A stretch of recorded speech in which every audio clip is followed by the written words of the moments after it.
Well, President Biden appears to be winning in the court of public opinion regarding the vaccine rollout. Do Republicans agree with that, though? Let's bring in our political analyst, Larry Gerston. How do you see it, Larry, on both sides of the coin in terms of strictly now, just the vaccine rollout? How's the president doing?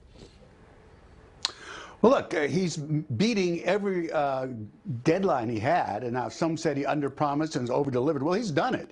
And these days, that's, I think, a relief to a lot of people who've been overpromised and under-delivered. But in California, I think we have three things to worry about, or to at least think about, when it comes to this vaccine and all the deadlines that have been set up. Number one, will more vaccine coming to this state meet or exceed the greater number of eligible people? And secondly, will the vaccine rate stay ahead of more infections? And thirdly, will the vaccine be distributed equitably, particularly to minorities? And Santa Clara County has expressed a lot of concern about the minorities here being ignored. I might add, Raj, that when it comes to delivering vaccines, California ranks 31st in terms of the vaccines we have here and the number we've actually delivered to arms. So we have a lot to gain here and grow on. And the question is, will these issues be met with more vaccine? And a big date to note is next Thursday, April 15th, when eligibility opens up to everyone in California 16 and over. A couple more things with President Biden now. We talk about the pandemic. There's the border crisis. We can talk about another point.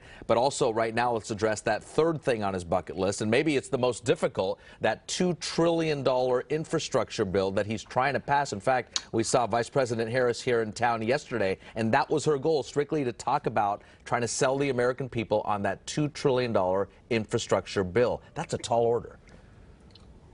Yeah, you know, she's got, and he's got, the president, an awful lot of heavy lifting to do. And I'm going to tell you why. Look, there are three major components to this plan. The first deals with what we commonly know as infrastructure: dams, roads, highways, airports, the kind of thing that we've known about for a long time. And they're in bad shape. You mentioned that earlier in the broadcast. The second is what Biden calls infrastructure at home. What does that mean? Broadband, better water, schools, things like that that we don't typically think of as infrastructure, but Biden says are important for this long-term fix that we need. And the third thing is taking care of the economy. What does that mean? Well, it means all kinds of things that deal with jobs, wages, healthcare workers. Again, some feel that's even further away from this infrastructure idea. So the further we go down that list, Raj, the harder it is to convince people, particularly Republicans, and I might add some conservative to moderate Democrats, this is not infrastructure as we know it. What the president said is, no, in a way it isn't, but yes, it is, because we're looking at something long-term to fix America, to put this country on sound footing for the first time in decades. Larry, in theory, that all sounds pretty good. All those things you mentioned or the president's mentioned, but in practicality, that's hard. I think there's a lot of people on both sides of the aisle that really distrust or mistrust the government spending so much money, giving so much of our money for one bill.